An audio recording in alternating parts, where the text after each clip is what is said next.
গ্রামের নাম বৈদ্যনাথপুর। চারপাশে ঘন জঙ্গলে ঘেরা একটি ছোট্ট গ্রাম।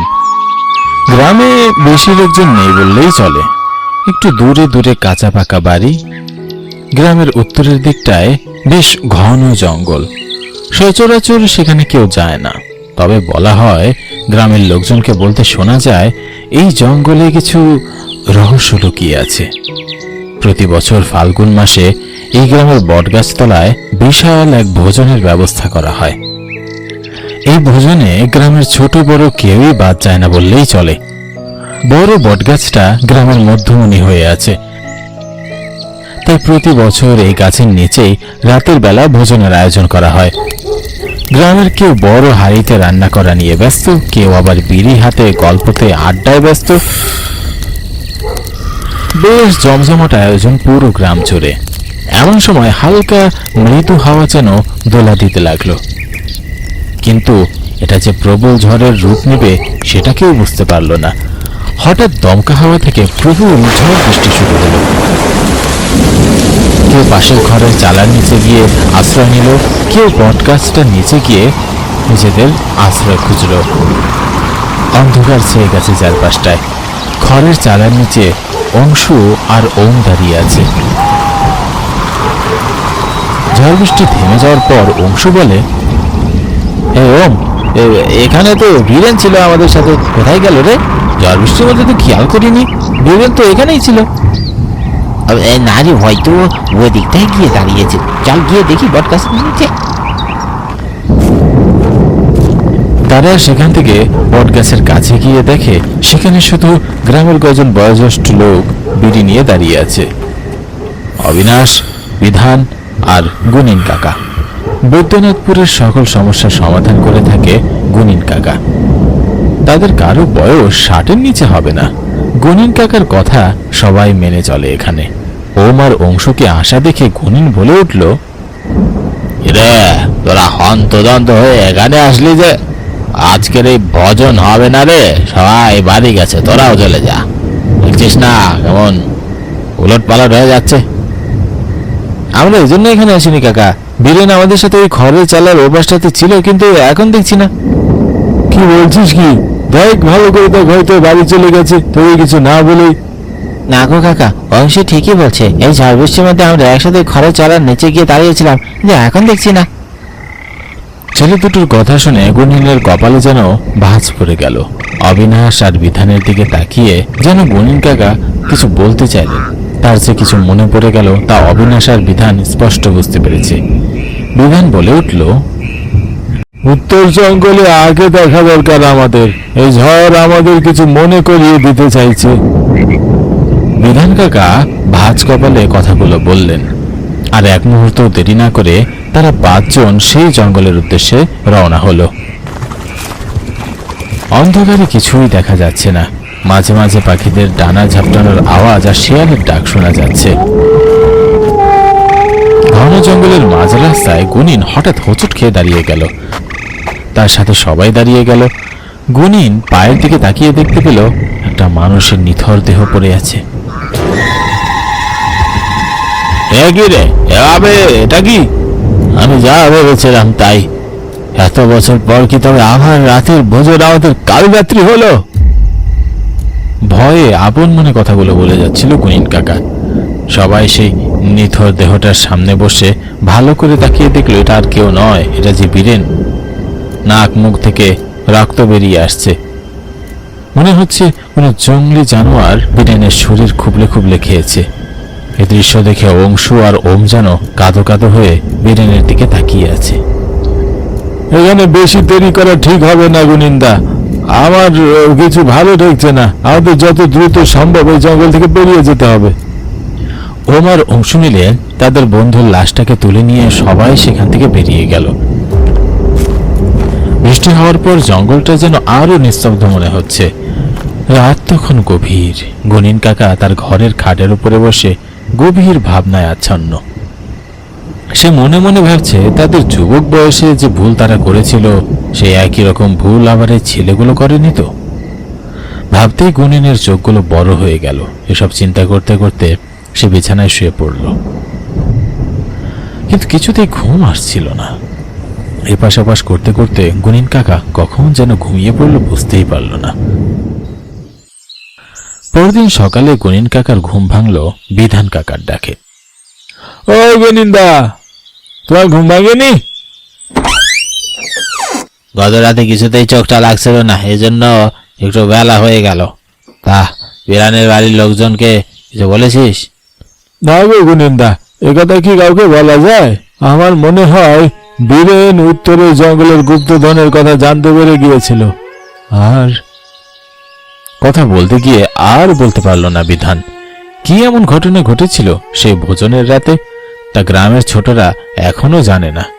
গুনিন কাকাও গত রাতে সে কালো ছায়ার কথা বলতে পারল না। গুনিনের মনে অনেক রকমের প্রশ্ন।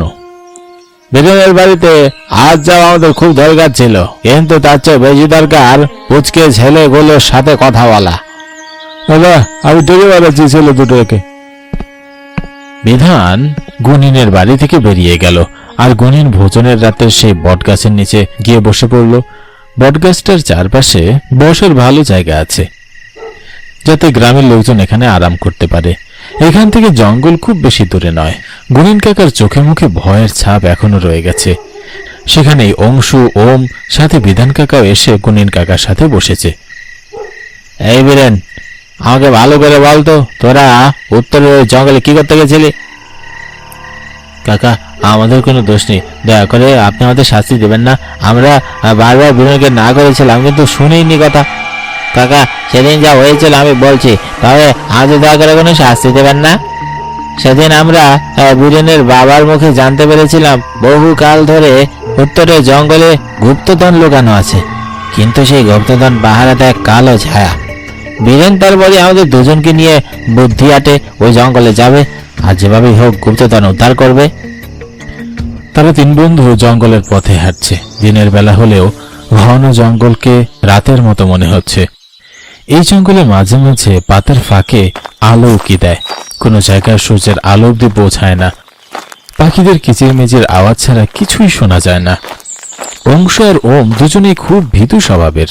তারা খুব ভয়ে ভয়ে জঙ্গলের পথে হাঁটছে, কিন্তু বীরেন কোনো তোয়াক্কা না করেই জঙ্গলের পথ অতিক্রম করছে, যেন সে কোনো নেশায় পড়েছে। তারা হঠাৎ থমকে দাঁড়িয়ে গেল গভীর জঙ্গলে প্রবেশ করার পর।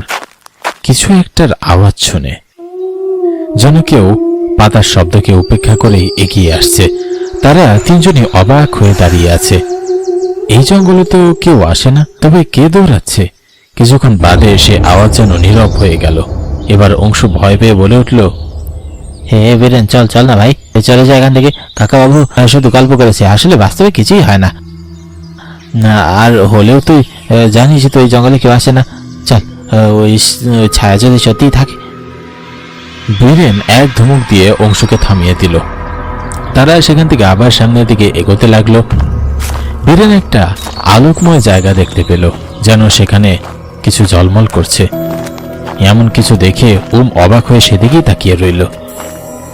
পুরো জঙ্গলে এমন আলো নেই, আবার পুরো জঙ্গলটা জুড়ে পাতা ছড়ানো, কিন্তু এই জায়গাটা এমন পরিষ্কার কে করলো? ওমের কথা শুনে সবাই হতবাক।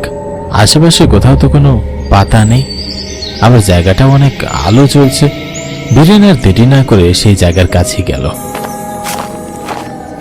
মাটিতে বসে মাটিগুলো সরাতেই দেখতে পেল একটা বাক্স। সেখান থেকেই আলোটা বের হচ্ছে। বীরেন বাক্সটাতে হাত দিতেই সেখান থেকে কালো ছায়া বের হয়ে আসলো।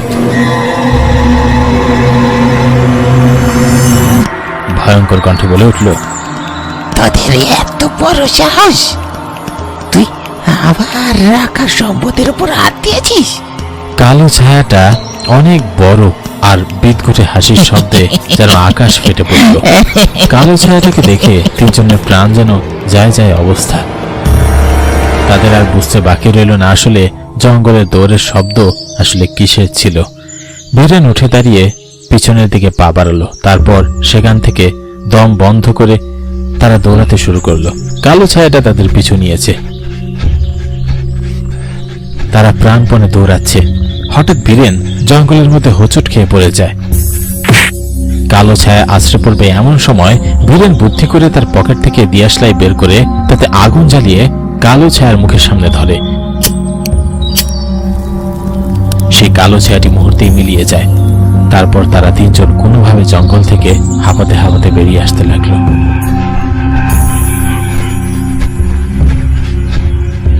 কাকা, তখন বীরেন বেঁচে গিয়েছিল, কিন্তু আমরা বুঝতে পারিনি আসলে ভোজনের রাতেই তাকে এভাবে জীবন দিতে হবে। আমরা অনেক বড় ভুল করেছি সেদিন জঙ্গলে গিয়ে। ওই কালো ছায়াটা যার উপর পড়ে সে আর কখনো বেঁচে ফিরতে পারে না। সেদিন বীরেন অনেক বড় লোভ করেছিল, তাই ওকে শাস্তি পেতে হয়েছে। আর অন্ধকারে কালো ছায়া বীরেনকে জঙ্গলের মাঝে নিয়ে গিয়েছিল, তারপর সেখান থেকে মেরে ফেলেছে। তবে এখনো সে কালো ছায়া যায়নি। ও মার অংশুকেও মারার জন্য ওরা ঘুরে বেড়াচ্ছে। আমি সে কালো ছায়াটাকে গত রাতেও দেখেছি। গুনিন কাকার কথা শুনে সবাই চুপ হয়ে গেছে। তারা আর কোনো কথা বলতে পারলো না। গুনিন কাকা তাদের সাথে ঘটে যাওয়া সেই 30 বছর আগের ঘটনা বলতে লাগলো। তোদের মতো যুবক বয়সে ভোজনের জন্যই কাঠ নিতে গিয়েছিলাম জঙ্গলের সেই গভীরে। আমার সাথে সেদিন বিধান, অবিনাশ আর আমার এক বন্ধু প্রবীরও ছিল। আমরা জঙ্গলের ভিতরে প্রবেশ করেছিলাম তোদের মতোই দিনের বেলাতেই। কালো ছায়া কিংবা গুপ্তধন সম্পর্কে আমরা কিছুই জানতাম না। তবে প্রবীর তার ঠাকুরদার কাছ থেকে এই জঙ্গলের সম্পর্কে অনেক কিছুই জেনেছিল। আমরা খুব ভুল করেছিলাম সেদিন ওখানে প্রবেশ করে। প্রবীর তার ঠাকুরদার কথাগুলো মনে করে সেই আলোকিত জায়গায় পৌঁছায়, আর ভয়ঙ্কর কালো ছায়া প্রবীরকে আমাদের সামনেই সেখানেই গ্রাস করে ফেলে। বহু বছর ধরে কোনো অভিশাপের ফলে ওই ভয়ঙ্কর কালো ছায়া সেখানেই সম্পদ পাহারা দিয়ে আসছে। ওই অভিশপ্ত কালো ছায়া অনেকের প্রাণ নিয়েছে। তারপর আমরা প্রতিজ্ঞা করলাম জঙ্গলের মধ্যে আর কোনোদিন যাব না। গুনিন কাকা কথাগুলো বলতে বলতে সেখানেই অতীতে ফিরে গেছে। আজকের সকালটা যেন এক অতীতকে ফিরিয়ে নিয়ে এসেছে। সবাই একে অপরের দিকে তাকাচ্ছে। অবিনাশ কাকা কিছু বলছে না, কারণ সেও এই ঘটনার প্রত্যক্ষদর্শী। তবে বীরেনের মৃত্যু যেন সবাইকে নাড়িয়ে দিয়েছে। এভাবে আর কতদিন? বীরেনের সৎকার করার জন্য শ্মশানে নিয়ে যাওয়া হয়েছে, তুমি যাবে না? না, আমি যাব না। এই গ্রামের ভোজনের রাতের অভিশাপ শেষ করার জন্য ওই জঙ্গলে আমার যেতে হবে। গুনিন কাকার কথাগুলো শুনে অবিনাশ থমকে দাঁড়িয়ে গেল। তার পা যেন আর নড়ছে না। তোমরা এসব কি বলছো গো? আমরা কেউই বাঁচবো না ওখানে গেলে। সে কালো মূর্তি আমাদের কাউকে ছাড়বে না। রাত তখন গভীর। গুনিন আর তার সহচর অবিনাশ আর বীরেন, অন্যদিকে অংশু আর ওম, তাদের দুজনের হাতে মশাল। সবাই মিলে উত্তরের জঙ্গলের ভিতরে প্রবেশ করেছে। ঘন ও গভীর জঙ্গল যেন আরো অন্ধকার হয়ে উঠেছে। মনে হচ্ছে মশালের আলো যেন কিছুই নয় এই অন্ধকারের কাছে। তাদের হাঁটার আওয়াজ যেন জঙ্গলের পাখিদের ঘুম ভাঙিয়ে দিয়েছে। সেই জায়গাটা যেখানে ভয়ঙ্কর ছায়ার বাস, সেটা আলোকময় হয়ে উঠেছে। সেই কালো ছায়া সবকিছু গ্রাস করার আগেই গুনিন আর অংশু এর হাতের মশাল আচমকা ওই ছায়াটির দিকে ছুঁড়ে মারে। ছায়াটি পুড়তে পুড়তে সেই জায়গাটা থেকে মিলিয়ে যায়। আজ থেকে এই গ্রাম, এই জঙ্গল আর ঝড়ের রাতের ভোজন সবই অভিশাপ মুক্ত হলো।